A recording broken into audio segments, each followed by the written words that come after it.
Welcome to Catalista's Holy Moly, What a Life. Coming to you from the studios at Catalista Centrale. My name is Ed Goldberg. So, what is Holy Moly, What a Life? These are the stories of trailblazers whose legacies ebb and flow through time, embodying the potential to inspire new discoveries and enhance life for generations to come.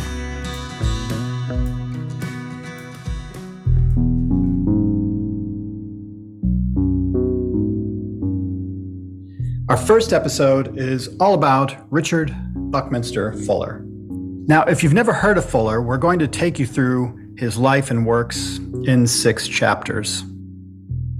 On the opening page of his masterwork, Synergetics, Fuller has a request for his readers, and that is, dare to be naive. With that in mind, let's plunge into the life of Bucky Fuller. Fuller loved to talk about tools, and one of the most astounding tools he left us is his Synergetics Dictionary. You can find a Synergetics Dictionary online, but here at the Catalista Centrale studios, we have a real-life Synergetics Dictionary Rolodex. Now, I'm betting a lot of you have no idea what a Rolodex is, but it was a rotating card file device used to hold business cards or addresses. Our Synergetics Dictionary looks like a narrow Ferris wheel. It's about 10 feet high, 6 inches wide, and it's full of index cards. I'm just going to give it a spin here. We are looking for card number 12,381. And the word we want to begin with is omnidirectional. So 12,100, 200, and here it is. This is Bucky from a lecture from 1960. Because of the incessant wheeling about of humans, first in the womb, then in the baby carriage, then on foot, in the auto and ship and plane, round about a spinning Earth, in a spinning solar system, within an evoluting, spirally spinning galaxy. Totally inventoried experiences are inherently omnidirectional when considered as the sum of observational orientations. Chapter 1, The Omnidirectional Life and Work of R. Buckminster Fuller. Bonnie DeVarco, first of all, it's wonderful to have you as part of the show and to have you sort of guide us through the life and work of Richard Buckminster Fuller. Oh, thank you. I'm happy to be here. To begin, why don't you tell us your connection to Bucky Fuller, and we'll take it from there. Okay, great. So I actually go back a long way with Buckminster Fuller. I was introduced to his work through, of all things, Synergetics 2, his magnum opus on geometry, which is a heady read. I opened it from the center and read outward, which is actually the way you're supposed to read it. But that got me deeply into the urgent and passionate messages that Buckminster Fuller had for all of us back in the early 80s, when I was one of the last groups of students where he had 1,000 audience members watching him for 6 hours, standing room only in various universities around the country. I saw him a number of times and was able to talk to him very briefly, only once. But his impact in my life was huge because I was putting myself through college, and it centered me on a much bigger way to look at the world. So as I was going through college, I ended up finding myself right smack in the middle of his collection, his archives. Now, Bucky was one of the most well-documented human beings ever. I think most of us don't know this about him because he is more known for the artifacts that he left us. But the greatest artifact really was his life story, his lifetime experiment as guinea pig bee. And that's where I found myself when the archives needed a steward, needed a lot of help to stay organized. And I was lucky enough to work with it intensively for 6 years within the way that the 20 different sections of his archives were organized. I was able to really understand his work from a different vantage point after I'd already studied every book he'd ever read, listened to him many times for 10 years. So I ended up continuing with his work. No matter what I did, I kept on coming back to the work of Buckminster Fuller through these past about 40 years. We're going to get into this in more detail in the different questions we have for you, but if you could sum it up in a nutshell, as a starter, who was Buckminster Fuller and why should we care about him today? Great question. Back in his lifetime, toward the later part of his lifetime of almost 88 years, he was considered the world's friendly genius. He was a Renaissance man of his age. A lot of us thought of him as the Leonardo da Vinci of the 20th century. He created many artifacts. The most important one that we know of is the geodesic dome. But what his lifetime experiment left us with was an incredible conceptual tool set to really move forward in this century. And he was doing it in last century.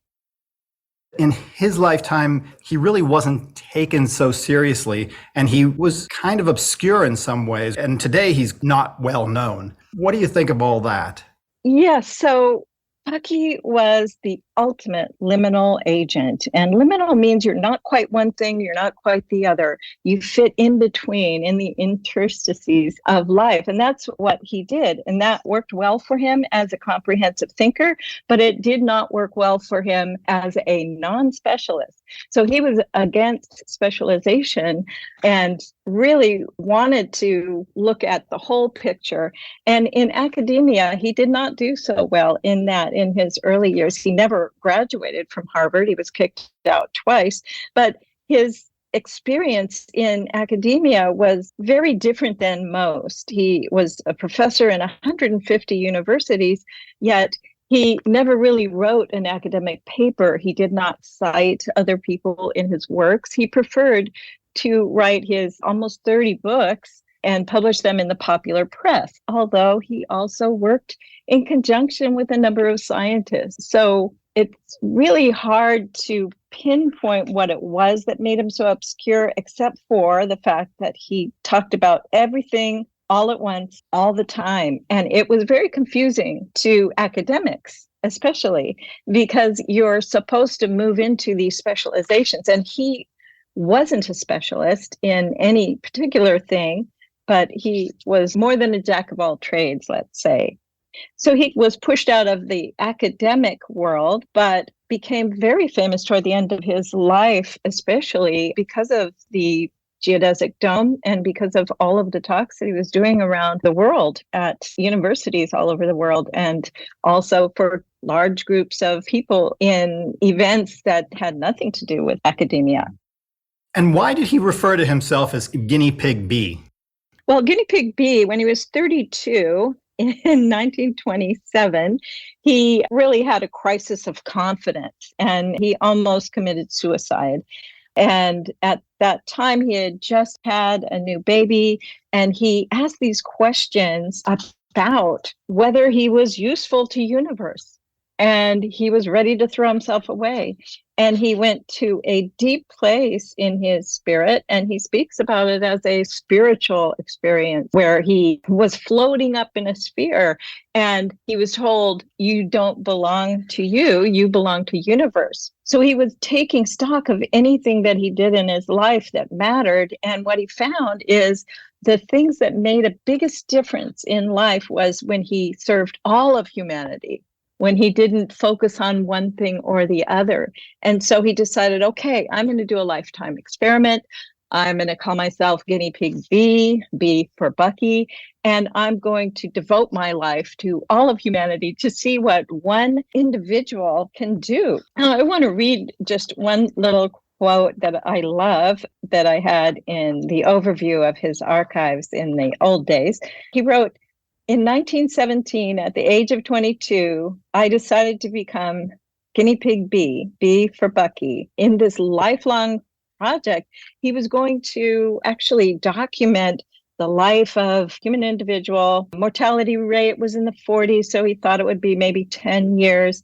But he was noticing and experiencing the rippling effect of Einstein's work, where he saw the world as moving into an Einsteinian world where everything was moving, nothing was static, everything was invisible, and we just didn't see the patterns in the structure. So this was an idea he had that he was an ordinary human being, but the rigor that he had for the next 56 years, because he lived till he was almost 88, just 6 days short of 88, I believe, that this lifetime experiment as a guinea pig bee really gave him the rigor to document everything that came in and out of his life throughout his life, while he was also becoming a Renaissance thinker, while his work and documentation reflected a human being who was rather a genius. It's a longitudinal study of genius if you look at the results of this lifetime experiment as guinea pig bee.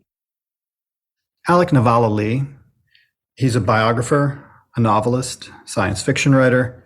He's known for his Hugo-nominated book Astounding, John W. Campbell, Isaac Asimov, Robert A. Heinlein, L. Ron Hubbard, and the Golden Age of Science Fiction. He wrote the recent biography of Buckminster Fuller. It's called Inventor of the Future. Esquire magazine called it one of the top 50 biographies of all time. Alec, if you were to be speaking to a young audience who have no notion of who Fuller was, how would you describe who was Buckminster Fuller and why does he matter? When I talk to audiences or to people that don't already know who Fuller was, I tend to go in two directions. One is I ask them to visualize Spaceship Earth at Epcot Center. So this is the famous geodesic sphere that's a ride, Walt Disney World. That sphere is a design that is based on Buckminster Fuller's most famous single idea, which is the geodesic dome. And it's named Spaceship Earth, which is Fuller's most famous metaphor.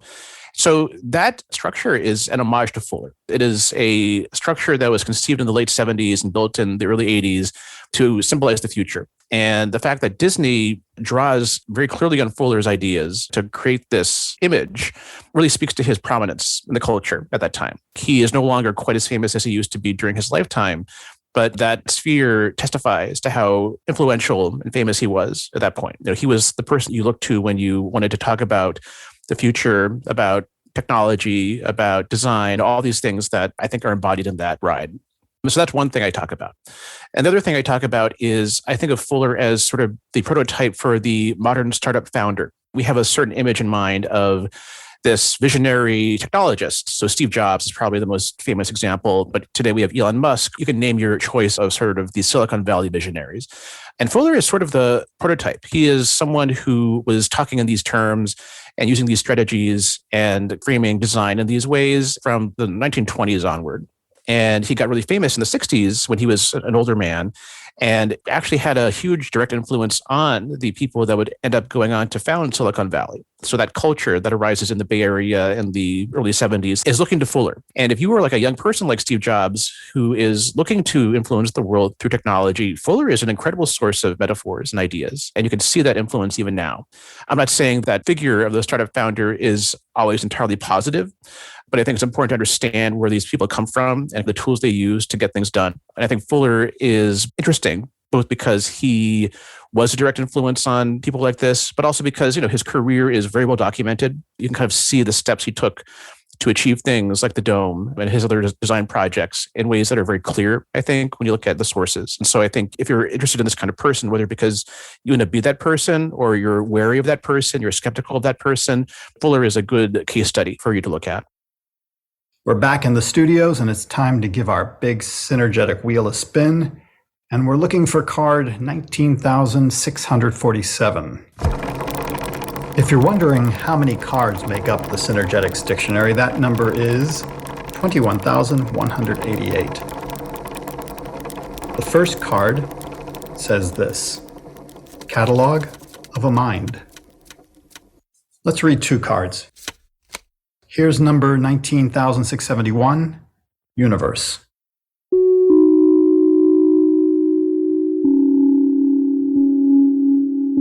Of all the complexes that we know in our universe, there is no organic complex that in any way compares with that of the human being.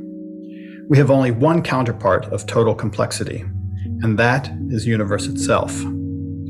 That such a complex miniature universe is found to be present on this planet, and that it is born absolutely ignorant, is part of the manifold of design integrities. Card number 19,665, also universe. If, for one instance, we could really come to understand our universe and could perceive ourselves as really one with universe, we wouldn't have to consider such a word as tragedy. I don't think the universe is a failure. As far as we can see, the universe is the minimum eternal self-regenerative system. So we can only think of it as a complete success. It includes everything we experience, and all of it has logical and really sublime integrity. Chapter 2, The Game of Universe. Fuller spoke about playing the game universe, which requires absolute integrity in his words. Alec, what was the game universe for Fuller, and what does he mean by integrity? So one thing about Fuller that I think it's important to establish is that a lot of his ideas are based on geometry. Fuller was really fascinated by geometry from an early age and spent a lot of time developing what he ends up calling synergetics, which is this geometric philosophy that's based on the triangle instead of the square, and the tetrahedron or the triangular pyramid instead of the cube. And he spends years and years elaborating this system of geometry. He describes it as, these are the rules that the universe follows, that nature follows when it builds things, when it creates patterns. And so that's kind of like the prologue here, because what you asked, it's a good example of how Fuller's geometry informs his philosophy and vice versa, because Fuller thinks about the universe in a very specific way. So one thing I can say about his view of the universe is that he always spells it with a capital U. And why is this? To him, the universe is a place. It's a specific location. It's like Baltimore or Pleasantville. It is a place we happen to live in. And so it deserves a capital letter, like any place name. And it's a scenario. The best way to describe it is almost it's like this huge 3-dimensional game board where every individual and every object in the universe has a limited number of moves in the game. So you are constrained in what you can do at any given point by the geometry of the universe around you. And you can move in certain directions, you can make certain choices, but you're not entirely free to make those choices. But you do have free will. And this is where the idea of integrity comes in. Because with Fuller, on the one hand, he's describing the geometry of the universe in a very abstract kind of way, where he's saying this is how objects move through space and time.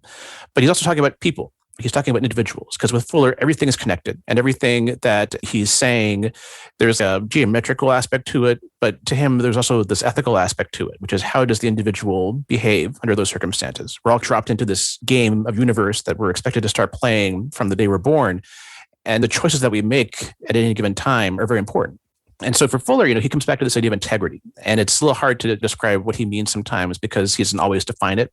But I think it helps to think of integrity kind of in the original sense as wholeness. Integrity refers to integration of all the parts into one whole. And this is an important concept to Fuller because Fuller is very much against specialization. He says, we are encouraged to specialize too soon. We miss the big picture. We should address every problem starting on the level of the universe itself and then work our way down so that we don't miss anything important. And so when he says integrity, I think what he's saying is an approach to solving problems that takes the whole into account, that takes the big picture into account. And I think Fuller thinks that a lot of the mistakes that we make as individuals and as a society come from overlooking the big picture. And so for him, integrity means always bearing in mind the whole and guiding your actions accordingly so that you're always adding to the order of the universe. You're not increasing disorder. You're making things more efficient instead of less efficient. and you're always conscious of the larger impact of your decisions. Bonnie, when I think back to my experience with geometry, it's pretty bleak. I took a geometry summer class and I got a D. I was totally perplexed, had no idea what was going on. But then some years later after college, I found the work of Fuller, and somehow his approach to geometry transfixed me. I just found it so magical, and something about it just spoke so deeply to me. So can we talk about Fuller's geometry and what's the significance of his work in geometry? Yeah, so geometry was really the centerpiece of his thought. And it all really started when he was just 5 years old and he couldn't see and he didn't have big, thick glasses that he ended up wearing for the rest of his life. And he was working with peas and toothpicks and was asked to make a structure that was strong. And he found the strongest structure that he could make without seeing with these peas and toothpicks was a tetrahedron. And his geometry really grew from that experience and also his fascination with the sphere. And again, another thing, which was his Navy experience and his experience as a sailor that influenced the way that he saw the bubbles behind the ship or the fluid dynamics. He was a little bit like Leonardo, looking at nature really carefully and seeing things that most people aren't able to see. So he started making models to understand what he called nature's technology.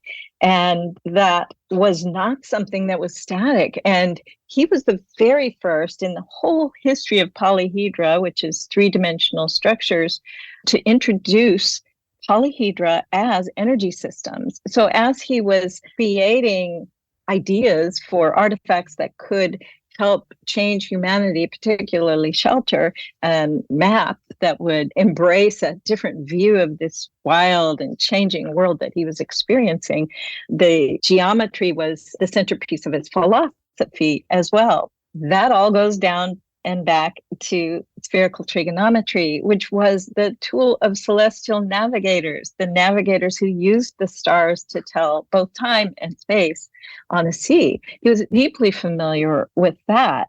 And although he knew spherical trigonometry, he wasn't an expert at any mathematics or geometry. That actually came when he was working with students in the 40s and the 50s to really find another level of exactitude in the model making that he was doing.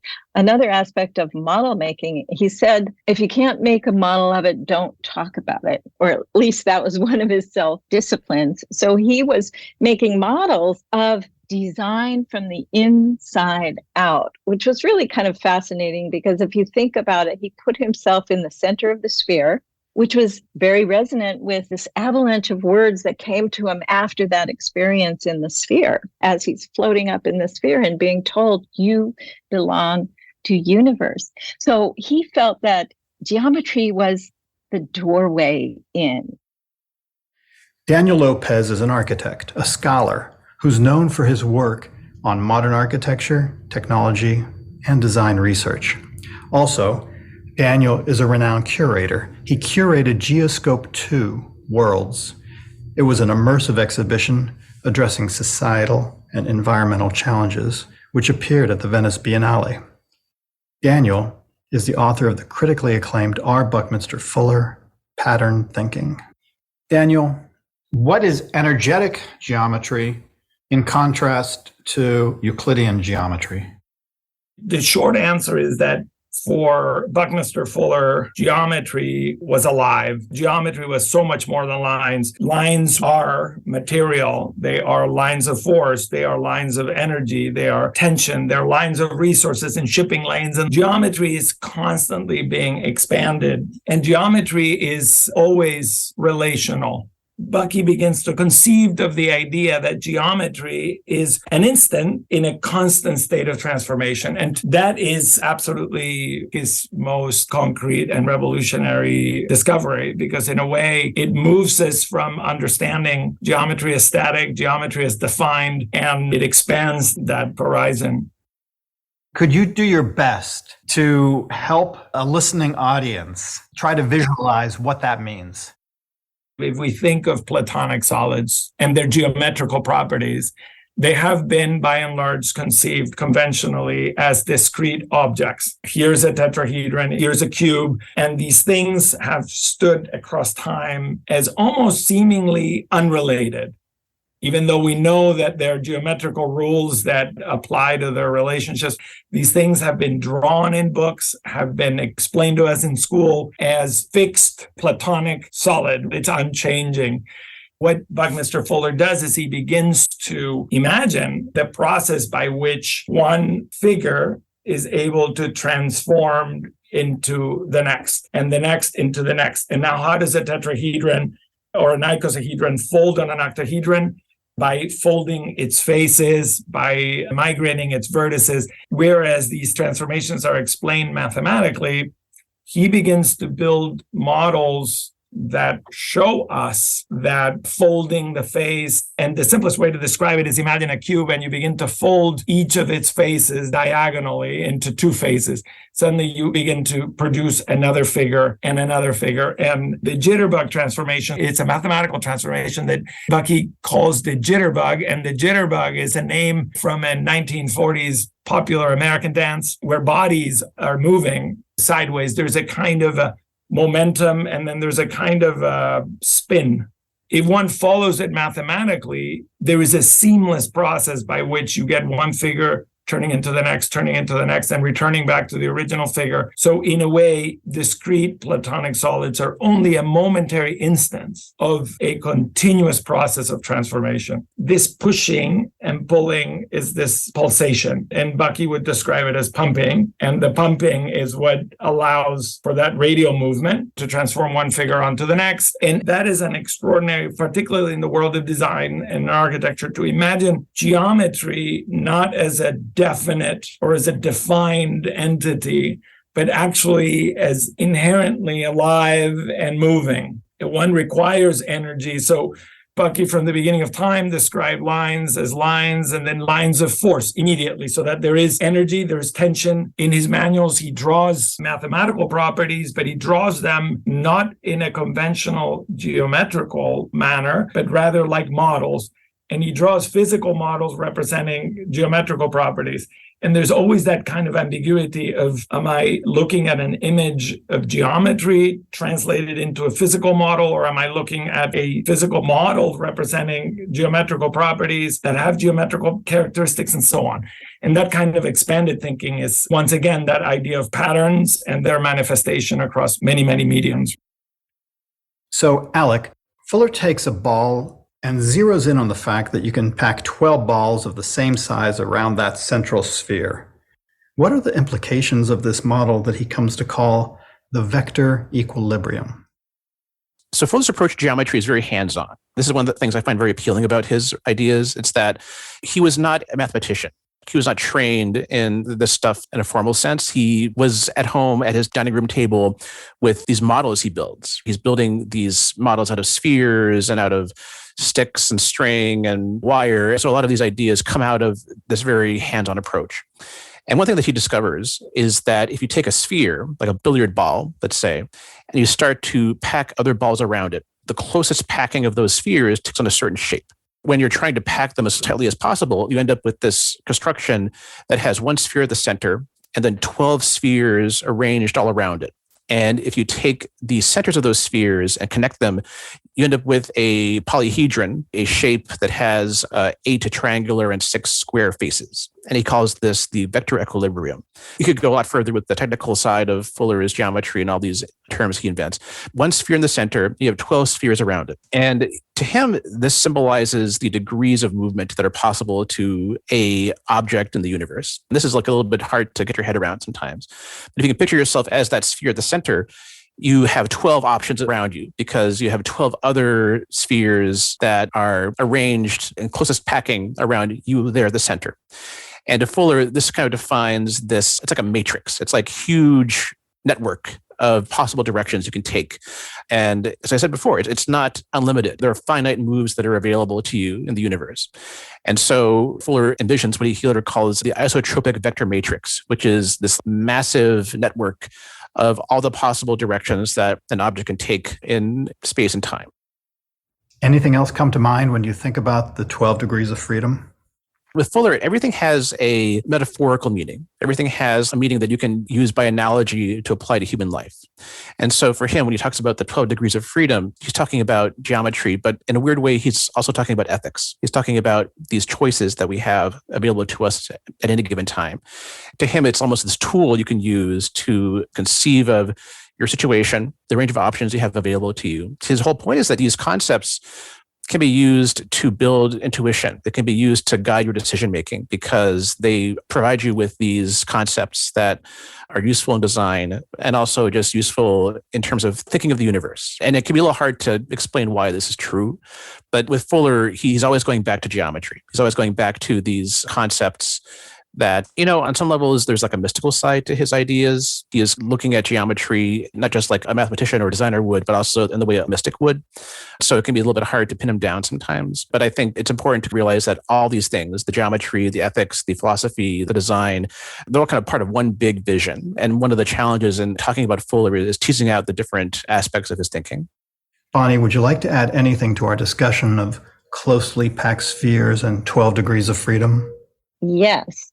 And part of that was, again, starting in the center and thinking about ourselves on a sphere that is traveling through the world, orbiting through the universe and around the sun at 66,000 miles an hour and spinning around its axis at 1,000 miles an hour, that you are really in a situation where up and down doesn't matter anymore. It is in and out, not up and down. It is, instead of seeing the sun rise, it's a sun sight. Instead of seeing the sun set, it's a sun eclipse because it's eclipsing the spherical Earth. So his essential understanding of what he called 12 degrees of freedom was the many different outward spokes of the center of the sphere.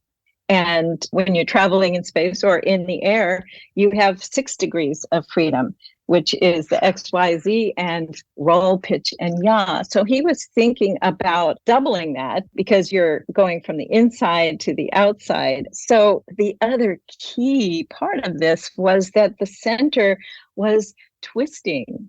So in looking at the omnidirectionality of the motion of a sphere or its impact on another moving body, he was able to think deeper about how would you omnitriangulate the sphere in order to show data on the sphere and move it from 2 dimensions to 3 dimensions. And going back to his fascination with geometry as this energetic, continuously changing thing, he was able to demonstrate how polyhedra changed from one into the other with his jitterbug that Daniel spoke about very nicely. So this really impacted not only his development of the Dymaxion map and the geoscope that you're in the center of as you're viewing the scenarios of the Earth from the inside, but also the geodesic dome, which happened fairly at the same time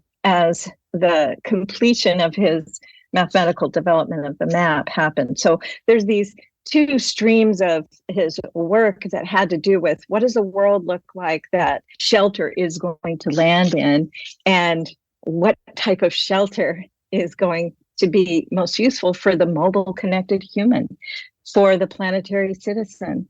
So he was looking at shelter systems on a mesoscale. He was looking at nature on a microscale, and he was looking at Earth on a macro scale, and always starting with the universe.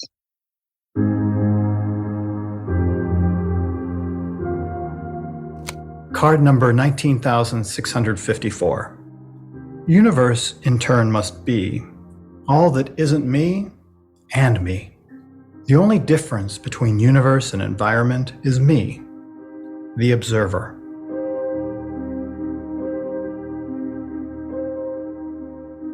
Synergetics Dictionary was compiled by E.J. Applewhite. Applewhite also helped craft and organize the books Synergetics 1 and 2.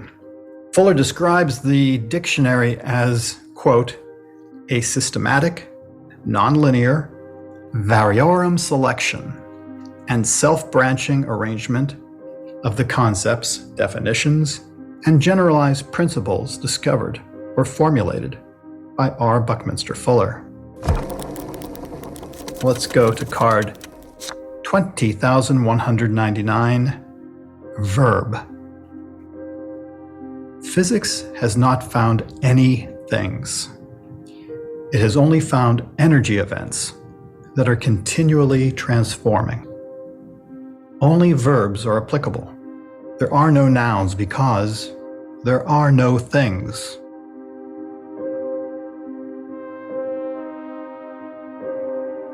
Chapter 3, I appear to be a verb.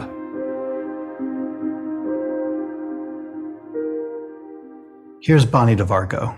He's looking at polyhedra as energy systems. He's looking at the human body as a continuously changing thing. So he said, and I'll quote, I live on Earth at present, and I don't know what I am.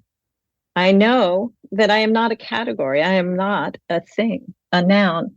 I seem to be a verb, an evolutionary process, an integral function of the universe. Alec, what does Fuller mean by pattern integrity? Pattern integrity is a fun concept that comes out of Fuller's geometry. And the analogy that he likes to use is a piece of rope. So if you have a piece of rope that is made of one material like nylon, and another piece of rope that's made of manila or hemp, and another piece of rope that's made of cotton, let's say, you can take these three pieces of rope and splice them together into one piece. So it starts as manila, then becomes hemp, and then becomes cotton, let's say. And then you tie a knot at one end, and if the knot is loose enough, you can pass that knot along the rope. You kind of like picture it. You're sliding the knot down from one end of the rope to the other. And as the knot moves along the rope, it changes material because on one end, it is a manila rope. And so the knot is made of manila. But if you keep going, the material changes. And so suddenly your knot is made of hemp. And then toward the end, it becomes a knot of cotton. And it's the same knot, but the materials have changed. And Fuller loves this image. And his point is that the knot is not the material of which it is made. The knot is a pattern. The knot is a pattern that is independent of the physical manifestation of the knot at any one time. And what he's getting at here is that this is true of everything. It's true of human beings, for example. So he likes to point out that if you're a human being, you have consumed tons of water and food and air over the course of a lifetime that temporarily is absorbed into your body and then passes out of it again.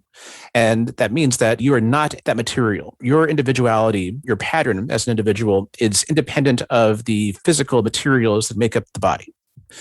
And he repeats this many times. And I find it really fascinating because he is onto something here. I think he is famous for a sentence, I seem to be a verb. I'm not a noun, I'm a verb. And so he conceives of people and he conceives of objects, not so much in terms of their physical selves, but as their actions and as the pattern of forces that define them. And again, I said this before, this is a geometrical concept. This is a concept that comes out of his geometry and the idea about the rules of how the universe works.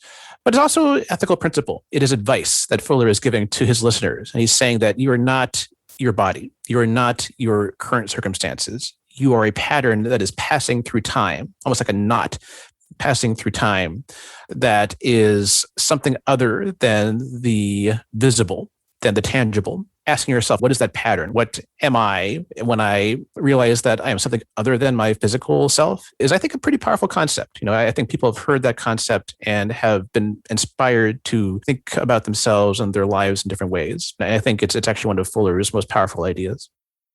Daniel, what is synergy and how does it challenge the way education is usually approached? In my mind, synergy is asking us to identify part-to-whole relationships. Through his teaching across many design programs, Buckminster Fuller is constantly assembling manuals with his students, manuals of these geodesic orders, starting with a whole and then begin to divide it into parts.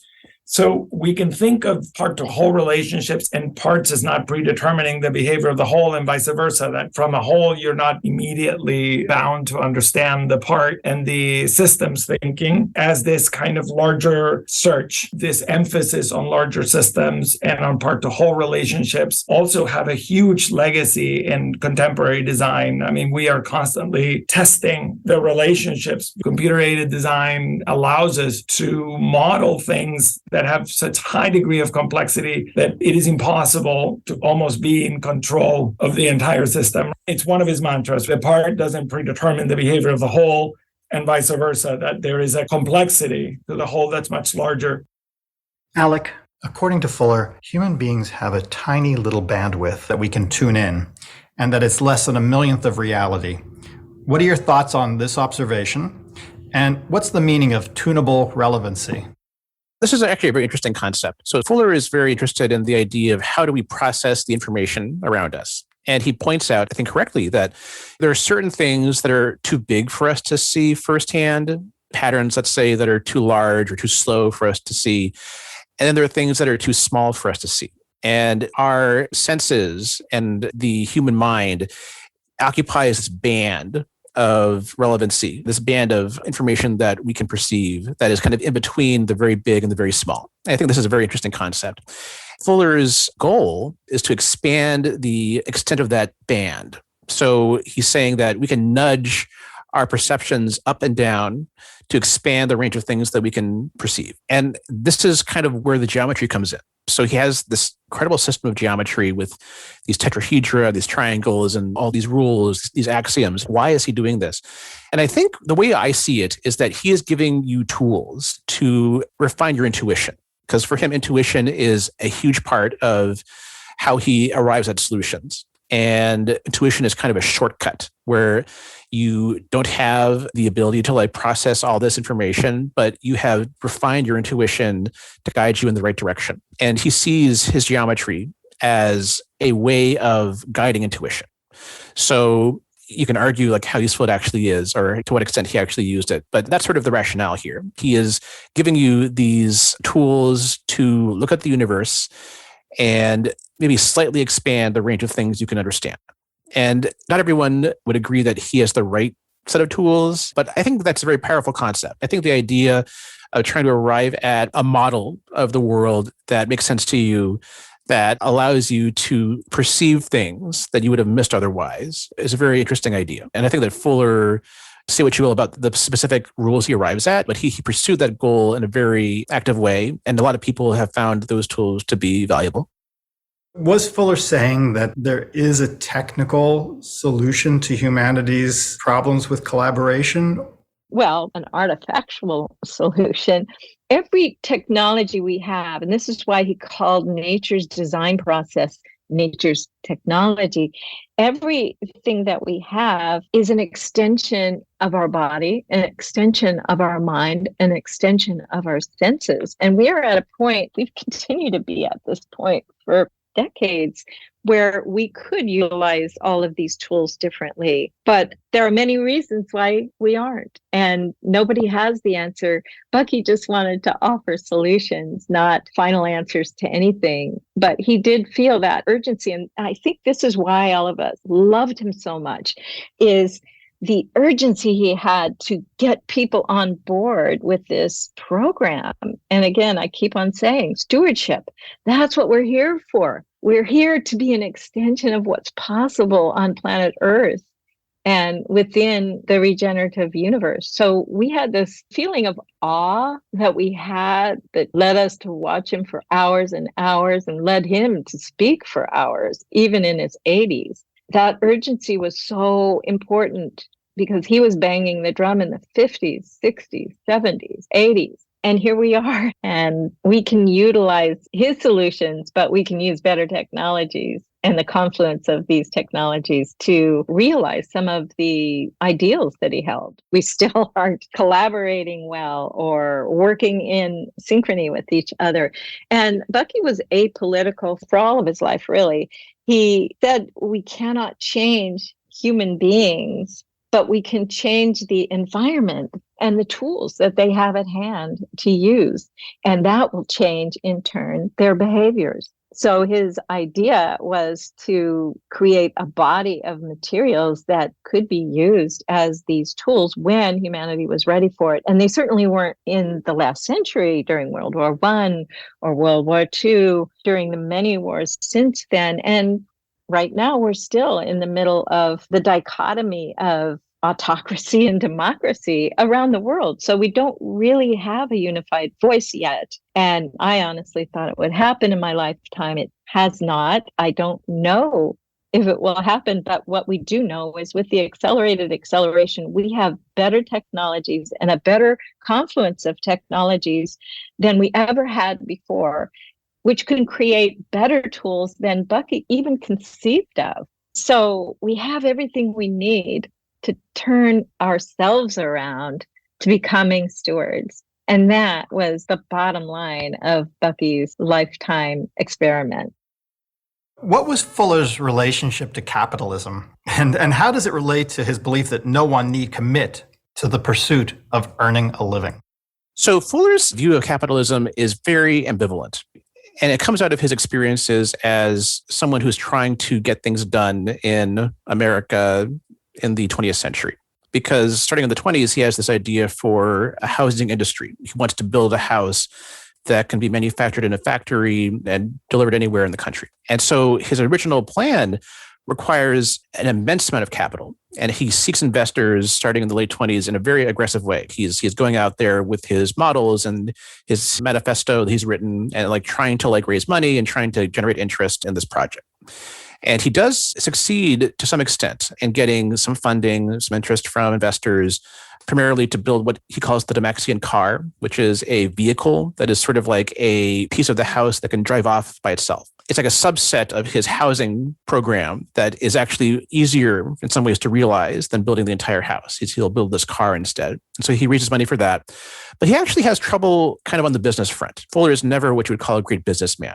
And he feels frustrated. He is going after, investors and making these huge claims for his ideas, which he does think have the potential to transform society.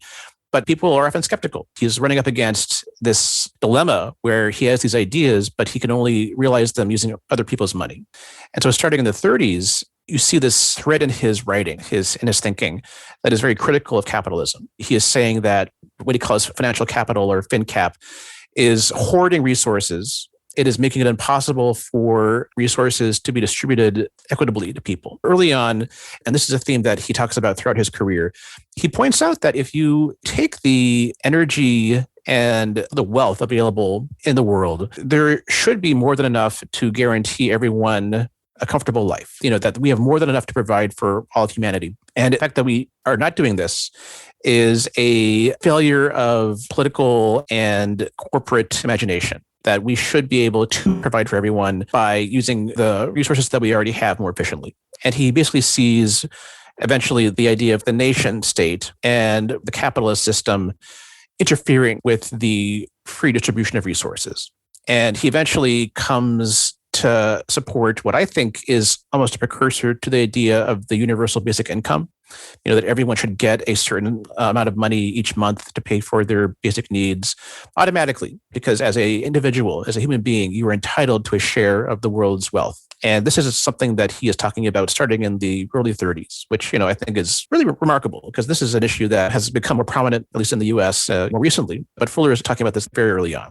So this to me is actually one of the most appealing parts of his philosophy because I agree with him. I think the barriers to providing for everyone at a minimum level of comfort and survival, these are not technical problems. The technology exists. The resources are there. These are failures of political will. And then you asked about this idea that the individual doesn't have to worry about earning a living. So this is kind of like a two-part issue.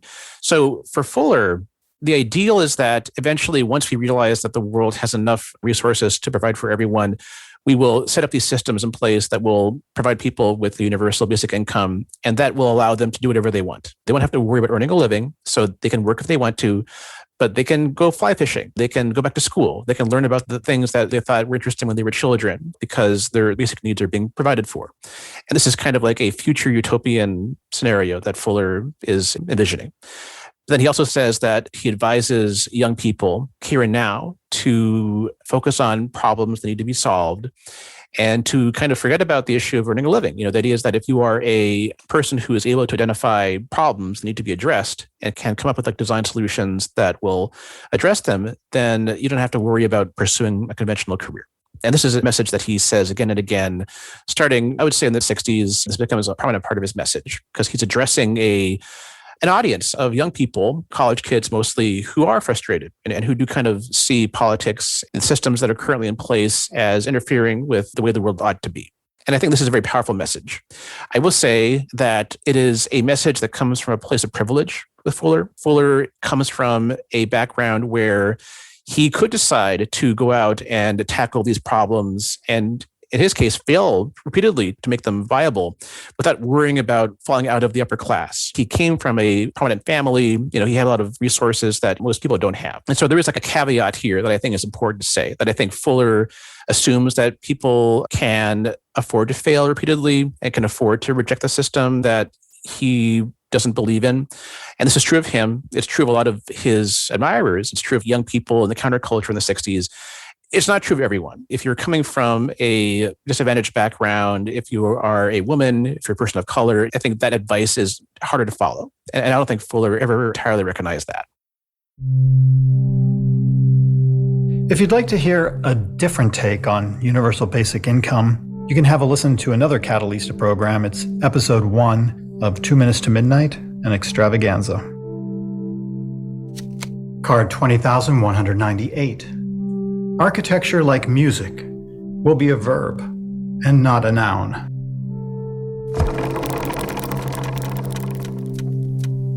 Card 16,463. Spaceship Earth. I just say to all of you, hello, astronauts. You're all astronauts. I'm sure you're not thinking of yourselves as astronauts, or you wouldn't have the word for somebody else. But you're all astronauts. You never have been anything else. You've just got to catch up on that. You're all astronauts. It's a very small little ship we've got here.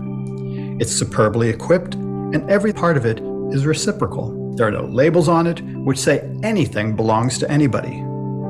Everything that's there is to regenerate all of life. Chapter 4.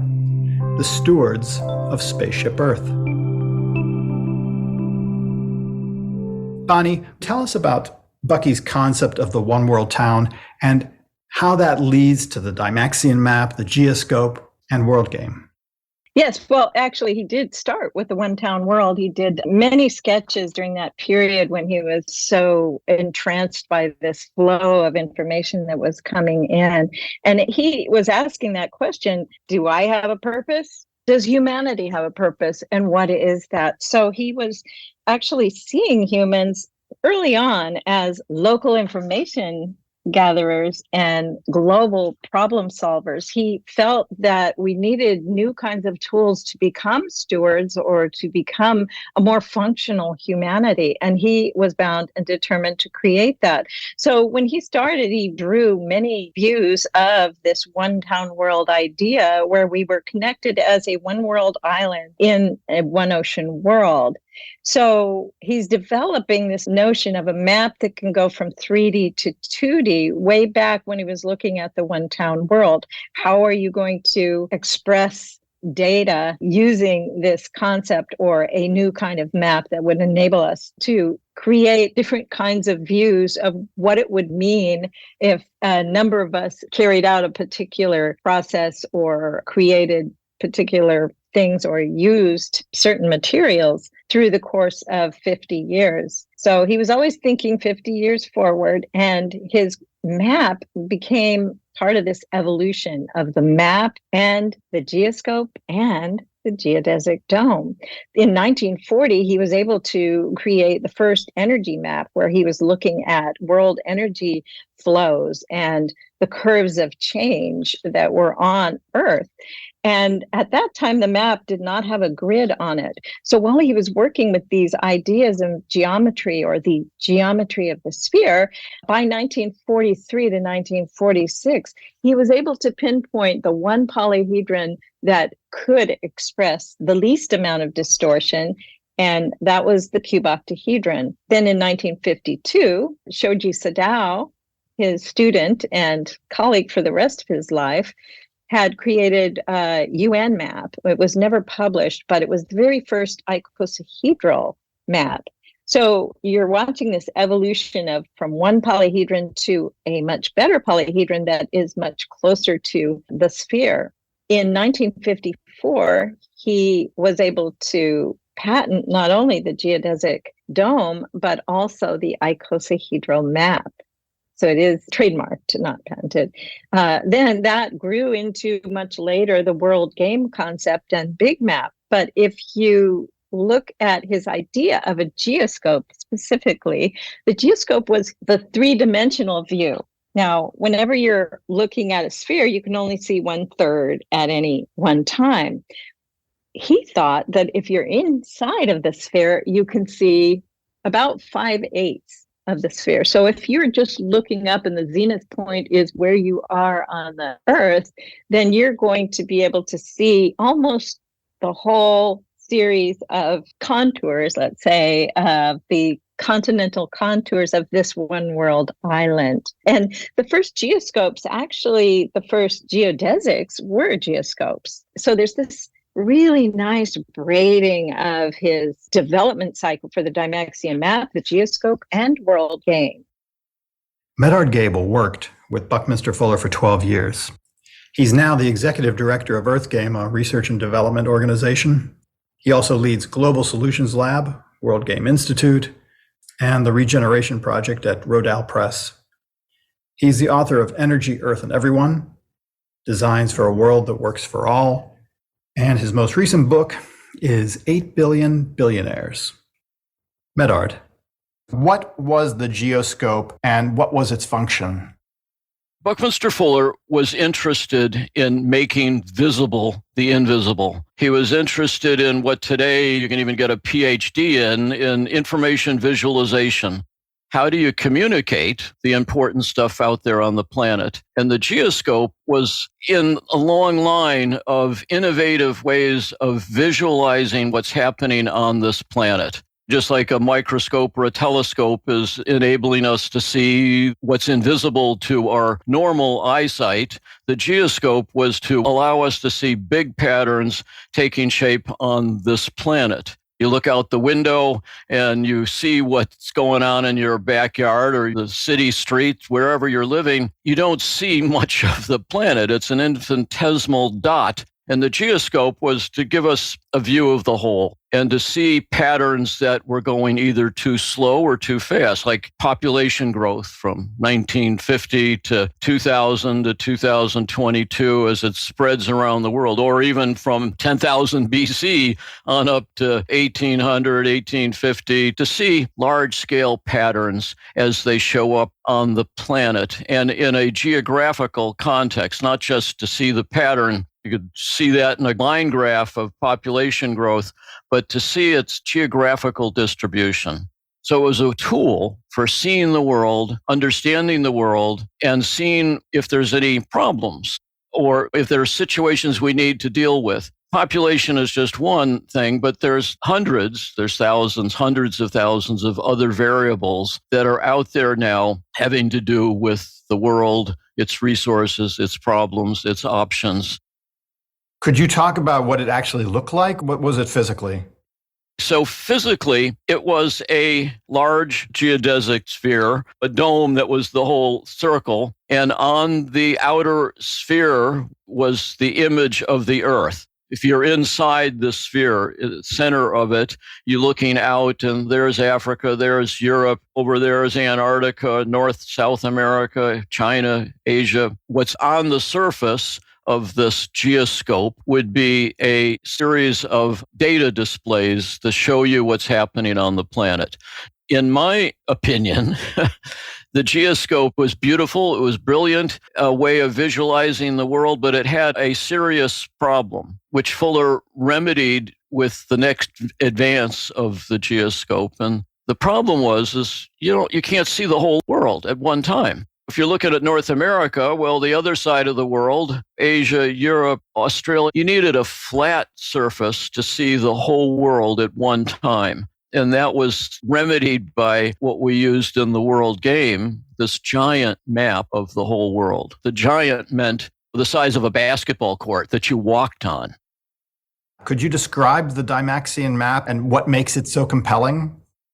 Map makers for centuries have been trying to figure out how to accurately show information from a sphere that when it's laid flat, there's little distortion. The Mercator map, which is, again, a brilliant innovation in its day, 500 years ago, showed an accurate view of the world, but mostly at the equator. The poles were grossly distorted. Greenland was the size of South America, whereas in fact it's 1/10 the size. And Fuller figured out a way mathematically of taking the information off of the sphere and laying it flat so there wasn't any visual distortion, which is critically important if you're trying to fly over Greenland, for example, and you're using the Mercator projection and it's 100 times the size that it actually is in real life, you've got a serious problem. And so your view of the world, if it is distorted enough, they institutionalize you. You could make the case that us folks, us human beings on Spaceship Earth, as Fuller called it, needed to be institutionalized with our old view of the world. It was so distorted. It was so inaccurate. Fuller figured out a way that you saw the whole world,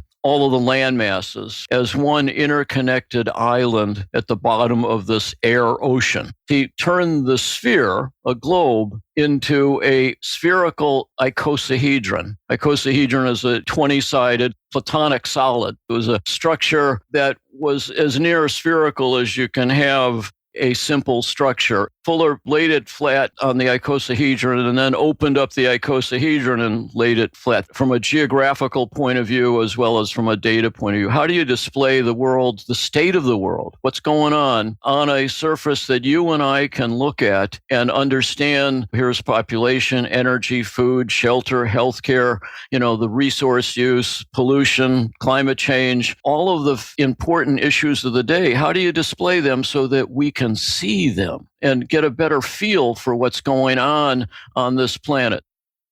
Well, I think that's a nice introduction to talk about EarthGame. And this is something that's been near and dear to your heart for many years. Could you tell us what is EarthGame and what does it aim to achieve?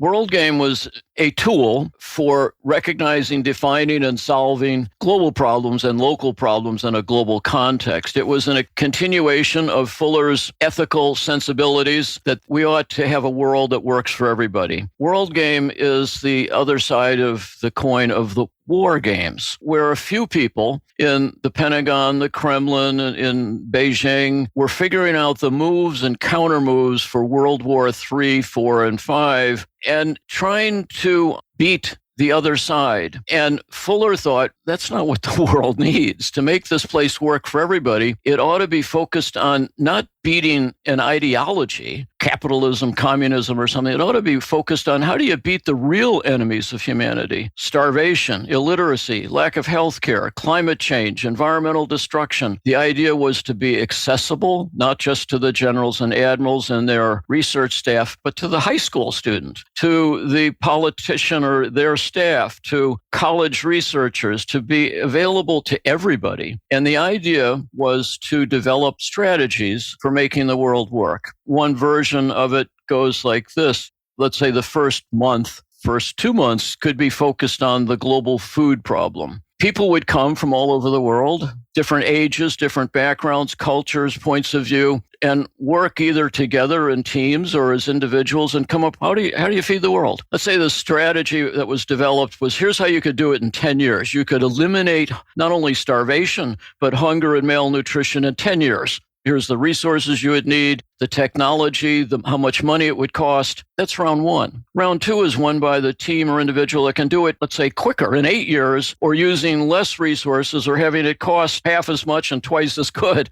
And so you'd keep doing that until the strategies became so compelling. The first strategy might have said, well, here's how you could do it, but it cost $500 billion. The second one, here's how you can do it, and it'd be $100 billion. And the next one, here's how you could harness the power of the marketplace and 5 other things, and it would only be 500 million or 200 million, or it would use different technology. Anyhow, the idea would be to create more compelling strategies that would get themselves implemented. It wasn't just a game. It was all real world. You're not shooting imaginary fantasy aliens out of the sky. This is real world data, real world problems, real world solutions. And the culmination of the world game was not to be some cool strategy that gets in a book or on the internet and sits on the shelf or doesn't do anything. It gets implemented. And given technological advances, i.e. the personal computer, the internet, the vast quantity of information about the world that's now online, if you were in charge of a spacecraft, if you were in charge of any craft, ocean-going thing or a 747 airplane, you have a dashboard that tells you immediately what's going on. The wind speed, or we're flying at this altitude, we've got plenty of fuel, everything is going well, or it's not going well. There's suddenly something wrong. The dashboard will tell you what's happening. So there's an Earth dashboard that we put together that is intended to give people a view of what's happening right now. Here's the energy fuel supply and how much we're using every second, as well as healthcare, education, all of the key variables on the planet. And Fuller used the word game purposefully. There is a childlike innocence in a lot of Fuller's work that is an invitation to use. And Fuller wanted to make sure that the world game was accessible to everybody and everybody's creativity and unique set of experiences that they're bringing to the problems of the world that might generate the insights needed to make the breakthrough, to make sure it's not only we feed, clothe, house everybody on the planet, but we do it in sustainable or even regenerative ways. Alec, would you share a few of your thoughts on World Game? It never actually happens. This is important to note. His vision of computing is very idealized. He does not have a lot of firsthand experience with computers. And so he never quite gets to the World Game as he conceives it, which would actually be played for real. What he does is he sponsors these seminars where people come together in small groups to discuss these problems, to do research on resource allocation. And starting in the late 60s, these World Game workshops are held all over the country, especially in New York and California. And there is this like a small subculture of people who are really excited by the concept of the World Game and are trying to make it happen for real. And again, it never really gets traction, but there is this interesting overlap between people who are interested in the World Game who also end up playing a part in the personal computer revolution. So people in Silicon Valley, or what becomes Silicon Valley, in the Bay Area especially, they're very aware of the World Game concept. And I think if you look at some of the early concepts for computer bulletin boards and networking and ways that we share information, a lot of it comes out of this community. And so Fuller didn't really have a direct impact on these things, but certainly like the environment that he created for these ideas is one that you can actually still see in some of the innovations that came out of the computer industry at that time. Medard, would you talk about comprehensive anticipatory design science, and are these principles in use today? When I was talking about the World Game, I alluded to the simplicity of its name, World Game. Underneath that simple word describing this fairly complex tool is something called comprehensive anticipatory design science. It is the methodology that one would use in developing strategies for the world. Comprehensive in that they deal with the whole world. Comprehensive that they're a systems approach that deals with not just an isolated incident in Uganda or a famine in Somalia, but it deals with the global food system in a comprehensive way that Fuller was convinced, as am I, that you can't deal with problems totally isolated from each other. Everything is interlinked to everything else. spiritual teachings have taught us that for eons, but today it's an economic reality or an economic truth, not just a spiritual or a moral one. Everything is interconnected in the global economy. So comprehensive means the big picture, dealing with all the different kinds of variables on the problem, looking at all of what's going on in the system that you're dealing with. Anticipatory means time. We know about the past, what is driving the system today in terms of trends of population, energy use, pollution, food, all the variables that are important. That's the past. They're showing up in the present day, but they're also going off into the future. You don't want to design your solution for today or tomorrow. You want to design it for when it's going to show up. A new automobile might take 3, 4, sometimes 5 years from the idea of it to it rolling off of the assembly line. The world is being forced to think anticipatory with climate change. A lot of people out there, politicians in particular, are only reacting to the manifestations as it shows up right now. The larger hurricanes, the more natural disasters, the consequences of not having dealt anticipatorily with climate change 20 years ago. So the scientific community has been aware of the dangers of climate change for a long time. So you want to deal with the problems of the world comprehensively and anticipatorily. Let's deal with them before they start wreaking havoc in the global economy and human beings are dying. Let's deal with them before things go critical. Design science, comprehensive anticipatory design science, design is a methodology for recognizing, defining, and solving the problems. How do you look at the global food problem, the global energy problem in a way that leads to solutions, not just documenting in ever more debilitating and depressing detail the problem, but how do you look at the problems in a creative way? Okay, here's the reality right now in this world, but here's where we want to be, the ideal state, not just a Band-Aid on the present state, but what is the ideal? You know, everybody's got the food they need in a sustainable way for all the coming generations. How do you design the system so that it's maybe not just sustainable, but it's regenerative? Regenerative being going beyond sustainability into a system that is stronger after you've produced and distributed the food than before. Regenerative agriculture, for example, the soil is stronger, better, more vibrant after you've produced your food than it was before. So you put all those together, comprehensive anticipatory design science, it's a way for changing the world. It's a way for looking at the world and recognizing the problems that exist in creative ways, in ways that will lead to the solutions of the problems that are considerate of everybody, that doesn't need a top-down totalitarian dictatorship to implement. That was also a part of the world game. In a sense, it was Jeffersonian democracy applied globally rather than let's have some one all-powerful government implement these strategies for the world. That wasn't what Fuller was all about, and that's not what the world game or design science is about either. It's how do you create a world? How do you allow a world to grow and evolve in ways that are considerate of not just everybody and their values and perceptions and culture, but taps into those and uses that unique experiences of everybody in creative ways that contribute to making the world a better place. Bonnie, how does comprehensive design science fit into Bucky's life story?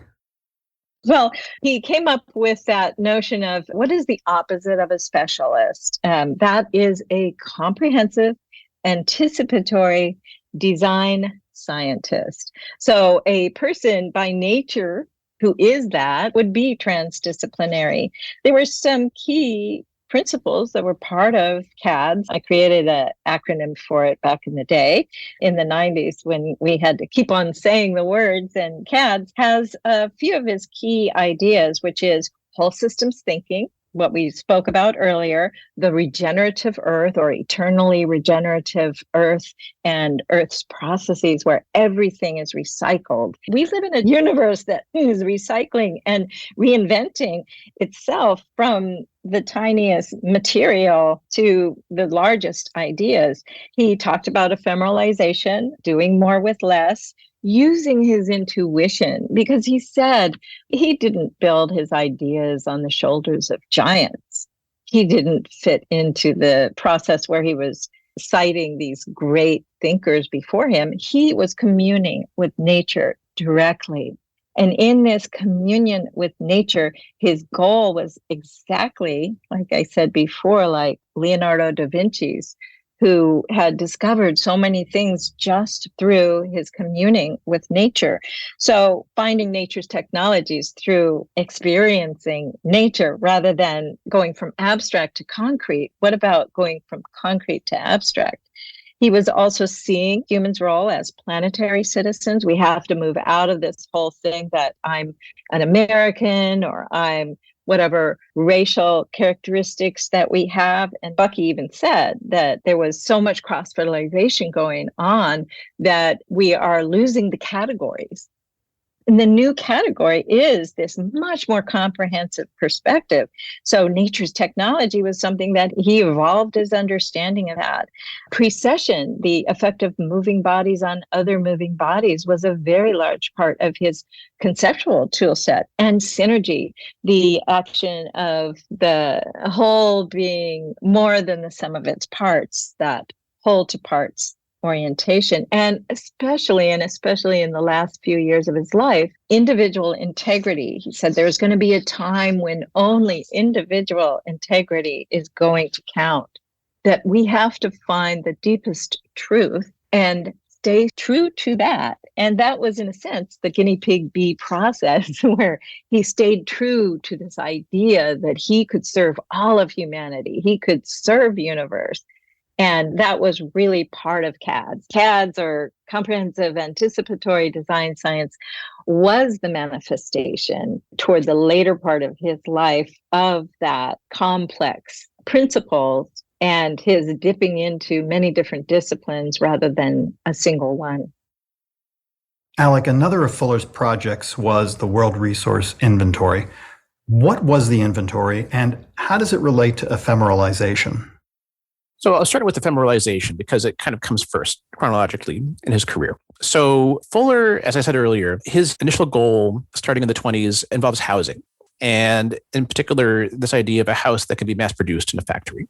And he realizes kind of early on that for this to make sense, the house has to be very light. You cannot build a house out of brick or concrete and transport it the way that he's envisioning. It would overwhelm the national trucking system to do this. And so he comes up with this design for a house that is based on tension materials as opposed to compression. So instead of a house that's made of bricks or mortar or masonry, it's a house that is made of aluminum and hung on piano wire and made of plastic and other materials. So this is like a practical design principle that he arrives at. You want things to be lighter, in some ways more efficient. And so Fuller takes this practical principle and then expands it, as he tends to do, into something even more profound. So he says that things tend to start with compression, so like concrete or brick. They move into tension, which is lighter and based on tension materials. And then they go from there into the visual and the abstract until you are doing everything with nothing. So this is a hard concept to get your head around sometimes, but it's actually saying we can do more with less. We can be more efficient in the way we use materials. And I think the way that technology evolves, we've seen that this is true. Like the way the computer or the cell phone has evolved over time, they are getting lighter. They are getting more abstract. They're doing more things with software and not hardware. And these are things that Fuller is essentially getting at in the late 20s, early 30s with this concept of ephemeralization. This is part one to that response. Part two involves sort of the more practical sense of how do we use resources more efficiently? How do we do more with less so we can achieve this goal that I mentioned earlier of trying to provide for all of humanity using the resources that we currently have. And this becomes an important part of Fuller's message, I would say, in the late 50s, early 60s. And what happens is that up until a certain point, Fuller's always trying to find ways of using existing systems to advance his ideas. And in the 50s, he's often looking at the military. He's looking at the US government. He's looking at corporations. So he's taking a very conventional approach to trying to sell designs like the dome and trying to raise money and trying to pursue these projects. And then later on, he starts to have trouble getting those commissions. He's earned some money from the military, but those patents are maybe expiring or the military is going to other designs. And so he needs to find like a new audience, a new system that he can use to advance his ideas. And what he does, and I found this really interesting, is that he is a really good teacher, and he's had great success leading these seminars at colleges where they'll design a dome and work on a design prompt that he provides. And so he decides to take that to the next level. He says, instead of just going to individual colleges myself, I'm going to build this larger movement. I'm going to build this system of design seminars and design problems that will expand across the world. Because at this point, Fuller is teaching at Southern Illinois University in Carbondale. So he has a base of operations. He says, so starting here, I'm going to encourage students at colleges everywhere across the world to pursue these design problems. And for him, the ultimate design problem is doing more with less. How do we find a way to use resources more efficiently? And he proposes that students, at different colleges independently start to research resource allocation. So compile numbers and statistics of how resources are actually used or misused, and then find ways of displaying this in a dramatic way so that people will understand the problem that designers have to confront. And initially, he speaks of this as though it's going to be this decentralized operation that he is not going to oversee directly, that students can kind of pursue independently at their own colleges. In the mid-60s, after he's done this for a little while, he says, you know what, actually, I'll take over this project because the students, they don't have the experience or the resources to do this themselves. So he ends up starting this World Resources Inventory project at Carbondale. And along with one of his colleagues named John McHale, he starts to compile data. He starts to compile information about fossil fuel usage, solar energy, wind power, mechanical efficiency. And these are designed to support his contention that if we make things more efficient, we can provide for everyone. And so he and McHale, they spend several years writing these reports, trying to publicize this idea. And they eventually conclude that, you can make the world's usage of resources just a bit more efficient. It doesn't have to be a huge change, but if you can make things 4% more efficient, then we'll have enough energy to provide for everyone in the world. And this kind of becomes his message at this point, in the late 60s. And it's a very attractive message. This is a time when the environmental movement is getting started and people are thinking about things like sustainability for the first time. And Fuller's message is basically, this is the data. These are the numbers. And if we can get this information out there and publicize it and give people the tools they need to understand it, people will conclude that the current system isn't working. And later on, this idea evolves and takes different incarnations as Fuller's approach changes. But this idea that the data is there, it's just a matter of publicizing it and making sure that people understand the situation, I think is actually a pretty powerful one. It seems like it was so important to Fuller, to this idea of being of benefit to humanity. Does that relate to his world design science decade?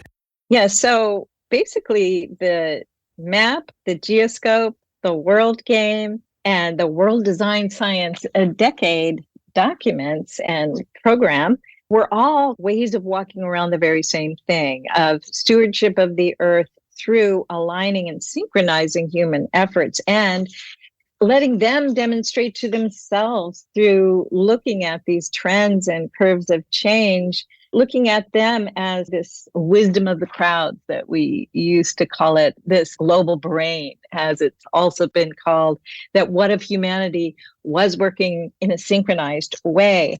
So that was really part of this idea for architecture students to redesign the world when we only have 10 years to, as he said, turn the ship around. He imagined we would be at this tipping point, which actually, this tipping point we've been in for quite some time. I don't know if we have 10 years. He didn't know when this would happen, but he did say that in 10 years, we can turn the ship around and become the stewards that we need to be by shifting our focus on the regenerative qualities of not just universe or the earth, but of humans, of human evolution itself. Are you ready for 2 cards this time? The first is number 3748, Design Science. Man is born a potentially complete success. The reason humanity loves its children is that they start off in such perfection of potential. Man, as designed, is obviously intended to be a success, just as the hydrogen atom is intended to be a success. It's only the fabulous ignorance of man and his long and wrongly conditioned reflexes that has continually allowed the new life to be impaired, albeit lovingly and unwittingly. Number 736, artist. By the word art, I mean integrity of individual communication, independent of the medium of its articulation. Chapter 5, A New Design Science Decade. Roxanna Shohadaee is an archivist, a futurist, a designer, and social sculptor with over 15 years of experience in art, science, and technology. Her mission is to catalyze social and systemic change through inclusive, transdisciplinary collaborations for the regeneration of our planet and culture. Roxy is the founder and CEO of Hab Ritual, an experiential production, interdisciplinary design, and immersive art studio creating for 100% of life. Roxy, what is the Design Science Studio? The Design Science Studio is, at its heart, an educational incubator and community for artists and designers who are helping to propel an equitable, regenerative, just future for all life. And that is the core of it. How that looks in the world is that we invite creators of all types at all stages of their careers to band together on this collective mission and harness the principles of design science, a la comprehensive anticipatory design science. It's also connected to the design science decade. So we've retooled the design science decade of Bucky from the 60s.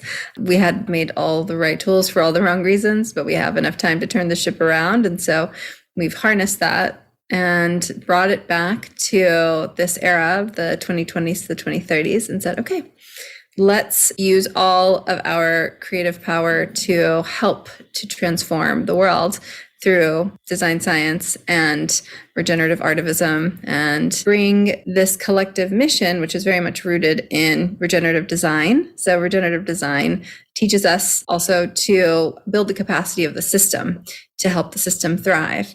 And so in that spirit, we're building the capacity of creators from all around the world who have a shared goal, which is to help make the world work for all life. And by having that shared goal, everyone comes together. The format has been cohorts. So we've done 2 cohorts, or cohorts as we call them, capital Art, of 144 creators, and they all say yes to the shared mission, and they create series of works, initiatives, projects that help to bring this mission to life. And then they're along the ride for this decade-long mission. They're alumni afterwards. And so far, we have graduated 288 evolutionaries. We've had over 60-some educators supporting that mission as visionaries. And it is made by a partnership between Hab Ritual and the Buckminster Fuller Institute. Hab Ritual is my creative studio. It is through this partnership that we saw this opportunity to say, okay, if we are in this really important regenerative transition, how do we create intentional space, mentored space to work across disciplines and help put some of these radically important principles to work to support the capacity building for creators to better harness these principles of nature, ecology, science, creativity, and design to imagine and actualize this future that's regenerative, equitable, and just. In order to move towards this kind of protopian world where all life is thriving at the expense of none, we need this thriving, regenerative, cultural, social, systemic evolution in service to that future. Could you talk about a few of the projects that come to mind that could help people visualize what's going on? Yeah, absolutely. We have creators of all kinds, right? I'll frame it to say there's 2D, 3D, 4D artists, painters, illustrators, creative code, AI artists, data visualization, AR, VR, game designers, community organizers, interaction designers, product designers, architects, philosophers, producers, performers, musicians, scientists, poets. It is a very comprehensive group of humans who are working to transform our collective capacity and create a harmonic future. So we got to envision that. And so some of the ideas that have come through in no particular order, Future Meme is an amazing artist who created a project called Super Reality reality. And it is a augmented reality AI project that is giving a voice to Gaia. If you can imagine, if we could hear the plants and the earth speak back to help to animate some of the changes that are happening in our environment. Trove as this amazing social impact network and collection platform that kind of works as knowledge management and a way for collective decision making. John Van Meter did a project called Magic Cube. So it's completely based on synergetics. It's about low cost shelter for unhoused populations. There's a decolonial think tank called Counterspace. Monica Blyski joined, who does a lot of great work with Protopia Futures, which is about proactively prototyping possible futures that center and uplift previously marginalized voices and kind of move us towards a protopian vision of the world. Amanda Sage is an incredible painter, and Alicia Sacred Heart created the Vision Train, which is a nonstop 24-hour art train on Zoom all the time. It's a huge community now of people creating and a lot of invitation for artivism. Casey House is another synergeticist, created SynU, Synergetics University, taking the work of Buckminster Fuller and making it a little bit more accessible through art, through many courses, because there's so few people who have actually read Synergetics, and it's pretty dense. I've met at least 10 people at this point who have said it was the most important book they'd ever read, or series of books they've ever read. There's a talk show from the year 2030 that Hannah Apricot Ekberg runs. It invites all the guests to say, here we are in 2030. Let's look back and share about the success stories over the last decade that brought us to a good place. And one last one I'll mention, I could keep going, but there's over 200 projects. Shanita King, who is this incredible Black queer artist and activist in Portland, is doing a bunch of work around artivism, but specifically art and art meditations. And they're targeted specifically towards primarily people in their community, but also anyone who is connected to how art can help be a meditation for people across cultures to help them feel kind of safer, reconnecting to that which is their birthright, which is the natural world. What's your hope for the project, and what are some ideal outcomes from it? At the baseline, we have this potential of a flourishing of creative design science movement where we have social and systemic capacity for regenerative change emerging and becoming foundational and embedded within traditional institutions and across planetary culture. For community connection, we can have this flourishing of this cross-sector creative collaborations that have established evolutionary cultural narratives and regenerative relational ecosystems. The design science decade has the most magnificent potential of the design science decade to move towards a more protopian narrative. And it has been largely aided by the creativity that helps fuel cultural change. And that looks like changes across all sectors towards a more collaborative society that is more rooted in these principles of and with nature and working together in more of this visionary way that we're living it and not just talking about it. And that might look like completely different governance systems. But I think for the program, we'll have graduated 10 years of creators. We'll have really established more of what we are currently calling this expeditionary program, which is more cross-disciplinary mentorship and partnership. And so looking at this in a full systemic way, we hope that it can grow to have different chapters, bioregional hubs, spaces where Regenera are. So Regenera is this floating city that was born out of the Design Science Studio, and it's a protopian narrative and world that essentially tells the story of a floating city that docks periodically around the world. That is the full embodiment of this potential actualized. And so as it docks periodically around the world and people can go into Regenera and experience what's possible, they come back from that speculative future and they're inspired to take action now to move towards something that may have seemed not within reach. And so Regenera will also, in its fullest potential, dock all the time. There will be many portals into Regenera, and all of the different initiatives, projects of the different creators are in some way linked to it. and a part of it. And so helping elevate the critical importance of new narratives for cultural change as a fundamental part of a design science revolution. The future vision is that culture has really understood how important it is. It's adopted inside of different kinds of institutions, organizations, and that we're able to, as a program, as a community, and an ecosystem, provide the resources so that those within the community can also be able to really focus on this important work. We don't have as much time as we really, at this point, need to really band together and move as swiftly as we can towards a more regenerative, equitable, just world. Round and round she goes, and where she stops, 9,416, life. Only life's temporary vehicles can be destroyed. Life is inherently immortal.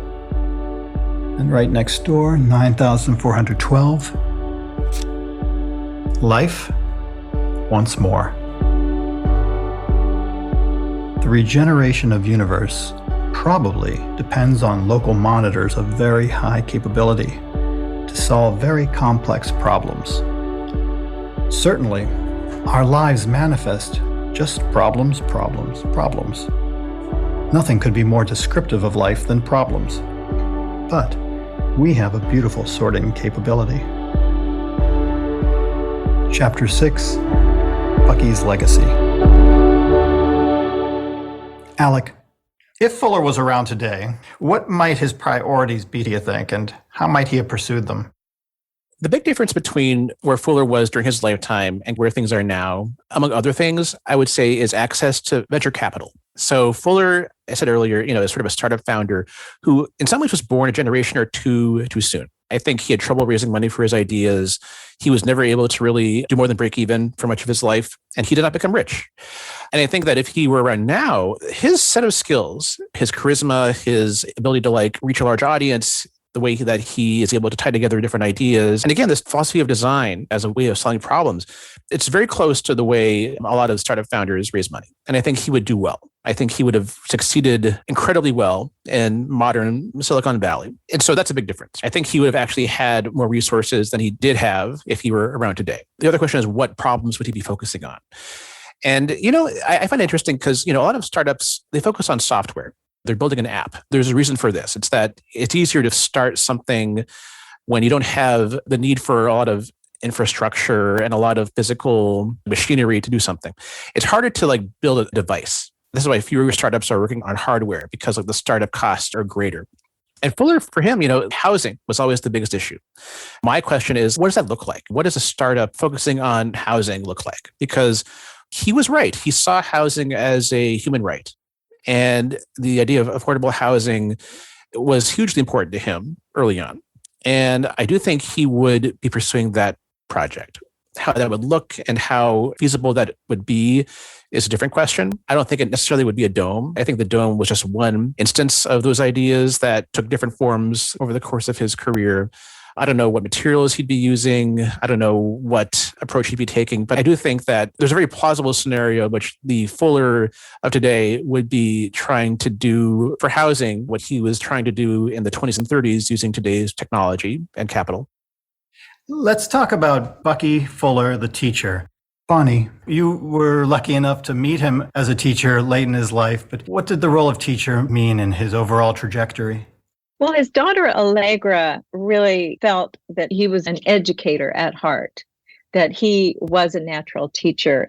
And in fact, he was. This didn't really start happening in the university system until he was in his 50s. And then he found that he was a great lecturer, and he was able to teach the very first lab classes, learning by doing or praxis. And he worked with many different students, but most of the work that he did in finalizing the geodesic math that would enable you to create both a geodesic sphere for a geoscope or a geodesic dome for a celestial theater or home, shelter. He worked with Jeffrey Lindsay in Canada, Duncan Stewart and Don Richter, Ken Snelson. The mathematics was being worked out by these individuals. And as a teacher, he was really hands-on, right? This learning by doing model of teaching? Exactly.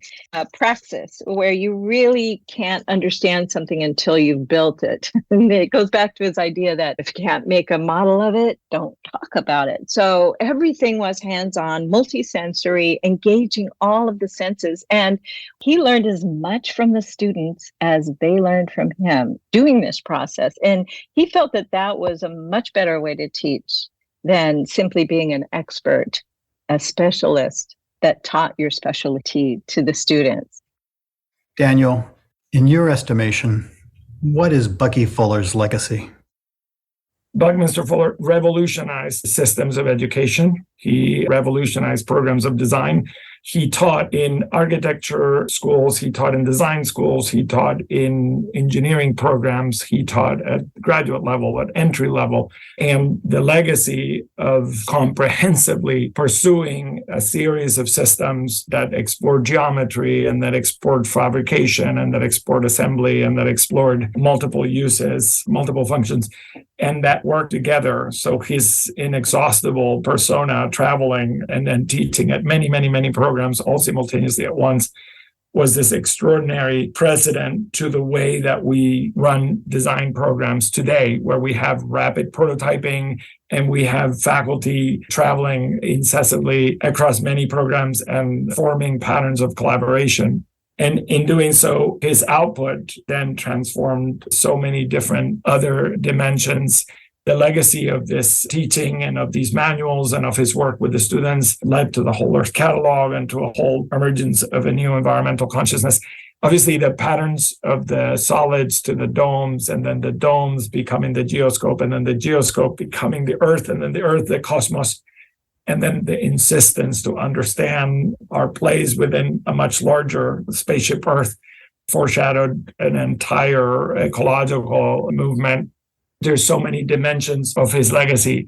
The others that I would emphasize that are less known are, of course, with the Synergetics Dictionary and with his entire project on writing, and then his project on intellectual property. I'm reminded that patents are only one instance of variations of patents that preceded those patents, and they're published to be found and to be picked up by others in the future to continue to develop that knowledge further. Patents don't exist in a vacuum. They are transformations of knowledge. Although one is the inventor, one is continuing to work on these lines. And I think that possibly that legacy of Fuller's patents continuing to be cited today in the hundreds.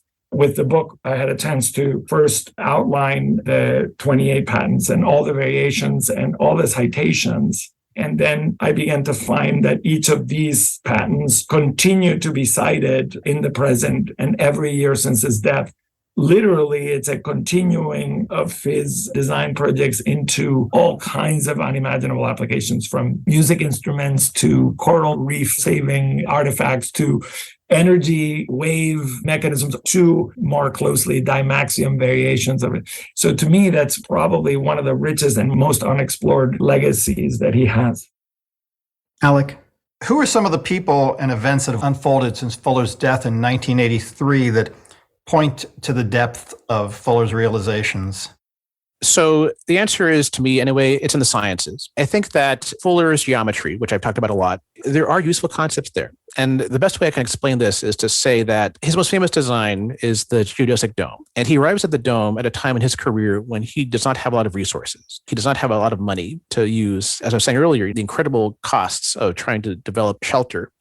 But the dome is a design that he can build in a college seminar. It's very simple. It's this hemisphere with these triangulated elements to it that you can build out of cardboard. You can build it out of plywood. You can build it out of wire and sticks. To him, that's a huge advantage. And so he takes the dome to like different college seminars and gives design prompts to these students. And, you know, this has to be a simple design. It has to be simple enough so that you can give these instructions to some college kids and have them build a structure in a few weeks. And eventually the dome is refined by Fuller and his collaborators to the point where the instructions for a dome fit on like one piece of paper. It's like a list of numbers and a diagram, and it's very simple. Again, so this is for a practical reason. The dome would not have succeeded if it were not simple. And so all these rules that he arrives at to build a dome have to be very simple. And what I find incredibly interesting is that a lot of these rules end up being very similar to how nature builds. And people who are involved in fields like virology see similarities in the shell of a virus and the dome. And I think it happens for similar reasons. I think nature, like Fuller, is trying to do things in a very efficient way. It's trying to do things in ways that are simple, that can be reproduced for minimal cost. And so, so these rules, they kind of parallel, they independently arrive at some of the same places that nature does for similar reasons. And so during Fuller's lifetime, he is corresponding with virologists. He's talking to biologists about cell structure. And very soon after his death, people in biology and chemistry find applications for these ideas. And so the most famous example is in 85 at Rice University in Texas. This team of scientists is working on carbon molecules, and they discover a new kind of carbon molecule that had never been described before that has the shape of a geodesic sphere. And they actually go to the library and check out one of Fuller's books to look at pictures of domes to get ideas for how this molecule would be structured. And they eventually call it Buckminster Fullerene, the Bucky ball. And this is not just a random homage to Fuller. His ideas end up being incredibly useful when it comes to describing this molecule, which ends up in some ways like inaugurating the modern phase of nanotechnology and kind of making it plausible that you could build structures and materials on the molecular level. It's really fascinating. And I think those ideas are valuable. And again, similar reasons, like the Bucky ball takes on a certain shape because nature is following similar rules that Fuller arrived at to build the dome. Again, like he's not copying nature. He's very clear about this. He's not copying natural structures. He is arriving at these principles because he needs them, because he needs things to be simple. And so you ask about his legacy now. And if I were in one of these fields, I would totally look at Fuller's work because I think there are concepts there and there are tools there that are incredibly provocative. Bonnie, you mentioned this at the very start, but could you talk a bit more about the chronophile? You consider it to be Fuller's greatest artifact. Am I right? Yes, I do. And when we moved the Institute from Los Angeles to Santa Barbara, midway through my time there, I organized everything to fit into 2 semis. And after we weighed them, we found that it was 96,000 pounds of personal history.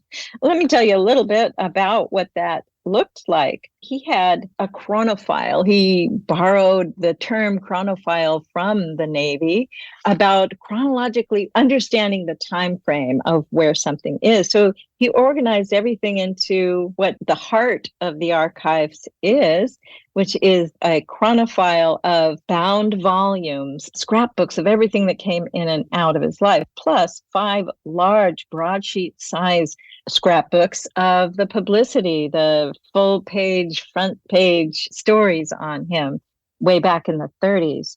And then he found that he was creating so much paper, he was carting this around with him.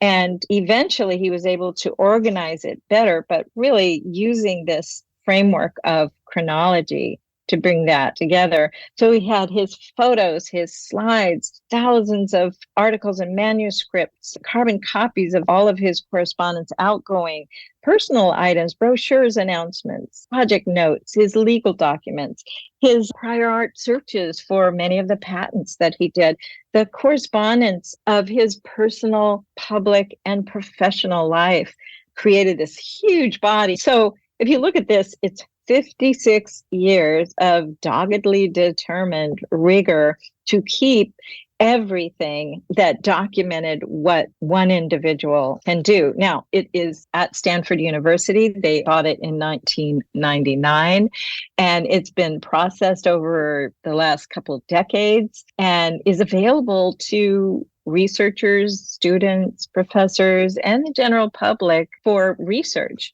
So you can actually view the chronophile volumes, you can view his blueprints and all of the materials that surround every single building project and prototype program that he led. It's such a voluminous body of materials, but his original organization of it was fairly solid. It's one of the most unusual personal archives in existence.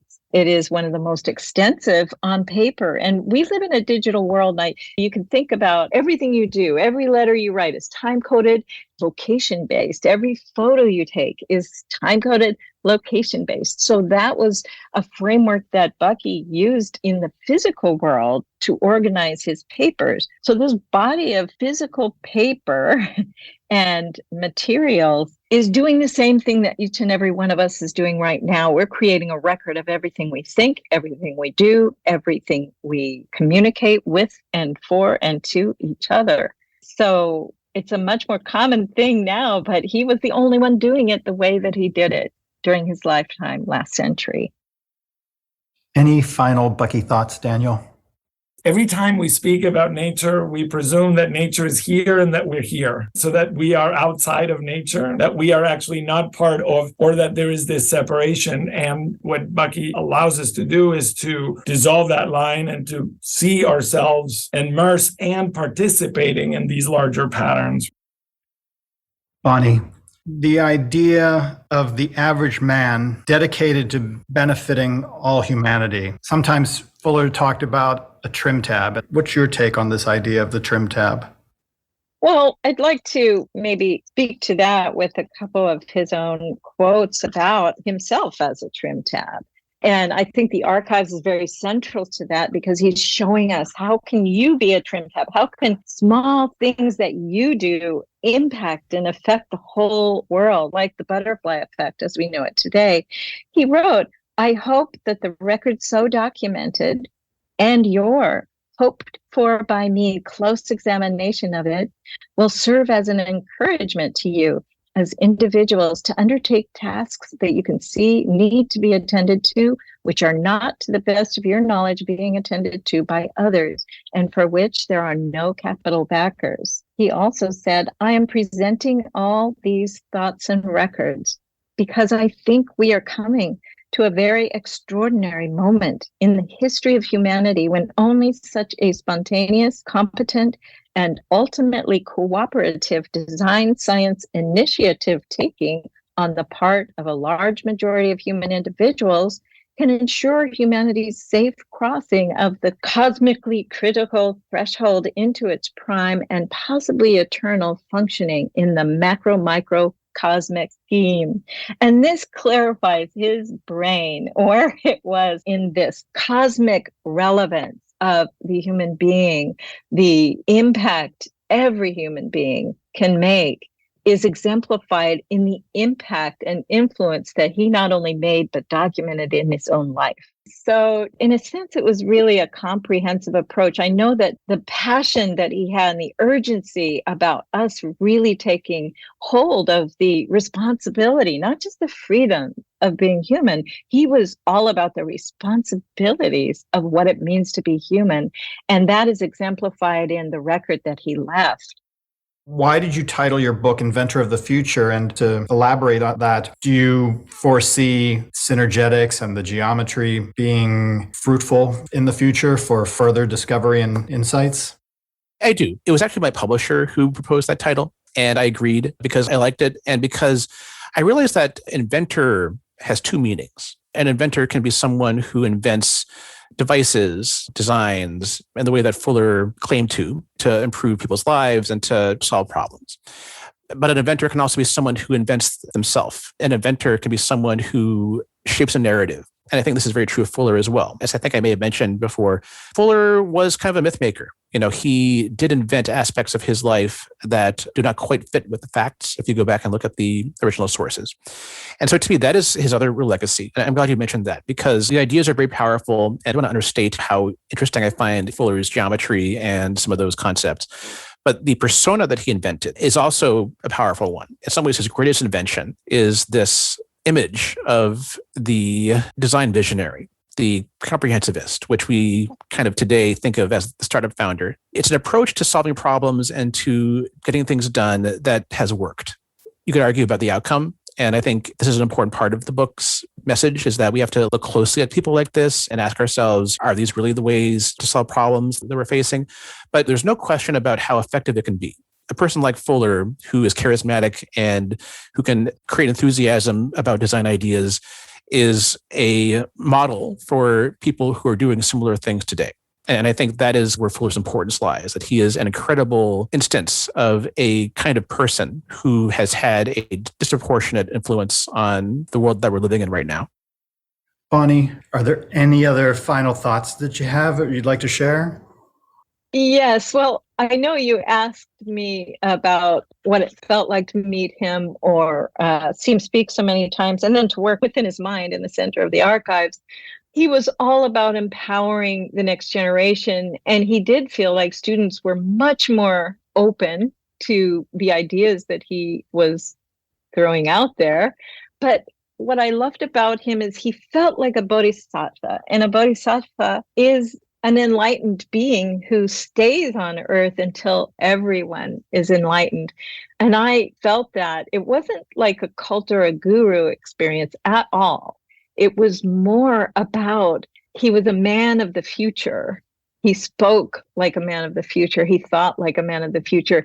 But what he did the last time I saw him, and that was a long one, that was about 7 hours, the whole audience of thousands stood up. We were all very young, and he opened his arms, looked up at all of us, and said, "I wish you can see yourselves as I see you now." And that gave you a little bit of a thunk in the gut, like, okay, he's passing a baton to us. We have to take responsibility. It is our job while we're young to make these changes. And that's what we see in the world now, is the student-led projects and programs are getting larger and larger. But the urgency and passion with which Bucky spoke were the things that resonated with all of us. Even if it was a little esoteric, or even if we didn't understand everything, we understood it in our hearts, and we understood what it meant for our lives. We have to ask, what can one woman do? Let's say I had 2 little babies and I was raising them and putting myself through school by myself. And I said, when I was seeing Bucky these last times, I said to myself, what can one woman do with 2 little kids? And I think that empowered me in ways that I don't think I could have done what I've done in my own life, professionally and personally, if I hadn't been influenced by him as an example. How about one more spin?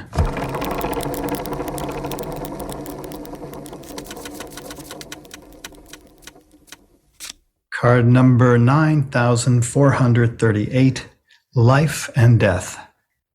Life is an inventory of in and out tunings. Birth is the first tuning in. Death may not be the last.